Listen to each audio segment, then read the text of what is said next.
गांव के बाहर एक छोटा सा जंगल था। उस जंगल में कई जानवर रहते थे। खरगोश, लोमड़ी, हिरन, तोता, बंदर और एक बूढ़ा हाथी भी। सब अपने अपने कामों में मस्त रहते। कोई किसी की मदद नहीं करता, बस अपने मतलब से मतलब रखते थे। एक दिन जंगल में एक अजनबी आ पहुंचा, एक शिकारी। वो रोज आता, जाल बिछाता और किसी न किसी जानवर को फंसाकर ले जाता। कभी कोई तोता, कभी कोई खरगोश। शुरू में जानवरों ने सोचा चलो अच्छा है, हमें तो नहीं पकड़ा, लेकिन धीरे धीरे सबकी बारी आने लगी। एक दिन तोता शिकारी के जाल में फंस गया। बंदर ने देखा लेकिन मदद नहीं की। बोला, मैं क्यों फंसूं किसी और के झमेले में। उसी दिन शाम को शिकारी आया और तोते को ले गया। अगले दिन हिरन फंसा। इस बार लोमड़ी ने देखा, मगर उसने भी अनदेखा कर दिया।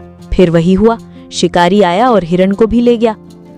अब जंगल के जानवरों में डर बैठ गया था। सब सहमे सहमे रहने लगे। कोई खुलकर खेलने या घूमने नहीं जाता। सब एक दूसरे को शक की नजरों से देखने लगे, मानो किसी की मदद करना मौत को बुलावा देना हो। एक रात जंगल के बीच एक बड़ी सभा हुई। सब जानवर इकट्ठा हुए। बंदर, लोमड़ी, खरगोश, तोता, बिल्ला, यहाँ तक कि बूढ़ा हाथी भी आया। बहुत देर तक सब चुपचाप बैठे रहे। फिर हाथी ने धीरे से कहा, देखो भाई, अगर ऐसे ही चलता रहा तो एक एक करके हम सब शिकारी का शिकार बन जाएंगे। बंदर बोला, तो करें क्या, हम तो किसी के बस के नहीं हैं। शिकारी के पास जाल है, बंदूक है, हम क्या कर सकते हैं।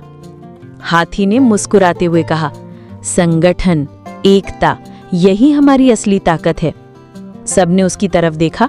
फिर खरगोश ने पूछा, मतलब। हाथी बोला, अकेले कोई कुछ नहीं कर सकता, लेकिन अगर हम सब मिलकर सोचें तो उस शिकारी को भी सबक सिखा सकते हैं। अब सबकी आंखों में चमक आ गई। फिर लोमड़ी बोली, तो फिर बताइए योजना। हाथी ने सबकी मदद से एक योजना बनाई। अगले दिन सुबह सब अपने अपने काम में लग गए। बंदर ने पेड़ों पर रस्सियां बांधी, तोते ने आसमान से निगरानी रखी, लोमड़ी और बिल्ला जमीन पर जाल की जगहों को पहचानने लगे और हाथी ने गड्ढा खुदवाना शुरू कर दिया। 3 दिन में सब तैयार हो गया। चौथे दिन सुबह तोते ने देखा शिकारी जंगल में आ गया है और वही पुराना जाल बिछा रहा है। उसने एक तेज सीटी मारी। सब समझ गए अब वक्त आ गया है। लोमड़ी जाल के पास गई और वहां जामुन गिरा दी। शिकारी ने देखा शायद कोई जानवर आया है। वो धीरे धीरे वहीं आया जहां लोमड़ी ने जाल के पास जामुन बिखेरे थे। अचानक एक शाखा हिली। बंदर ने ऊपर से रस्सी खींची और शिकारी के पैर जाल में उलझ गए। शिकारी घबराया और भागने लगा, लेकिन तभी उसका पैर उस गड्ढे में जा गिरा जो हाथी ने खुदवाया था। शिकारी चिल्लाता रहा लेकिन कोई नहीं आया।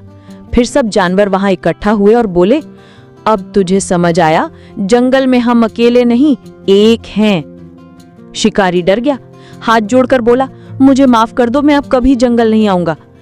हाथी ने उसे चेतावनी दी, अगर दोबारा आया तो बचकर नहीं जाएगा। फिर सबने मिलकर उसे जंगल के बाहर तक छोड़ा। उस दिन के बाद जंगल में फिर कोई शिकारी नहीं आया। जानवरों में एक नया विश्वास जन्मा, एकता का विश्वास। अब कोई किसी की मदद से पीछे नहीं हटता। अगर कोई बीमार होता तो सब मिलकर इलाज कराते। अगर किसी के पास खाना कम होता तो दूसरे जानवर बांटते। बंदर जो पहले सबसे अलग रहता था, अब सबसे पहले आता और कहता, भाई कोई काम हो तो बताओ। लोमड़ी ने तो अपनी चालाकी का सही इस्तेमाल करना शुरू कर दिया जंगल की सुरक्षा में। हाथी एक तरह से सबका गुरु बन गया। हर हफ्ते एक छोटी सी मीटिंग होती जिसमें सब मिलते, बात करते और तय करते कि आगे क्या करना है। इस कहानी से हमें सीख मिलती है कि अगर हम एकजुट होकर काम करें तो कोई ताकत हमें हरा नहीं सकती। संगठन में वो ताकत होती है जो अकेले के बस की बात नहीं।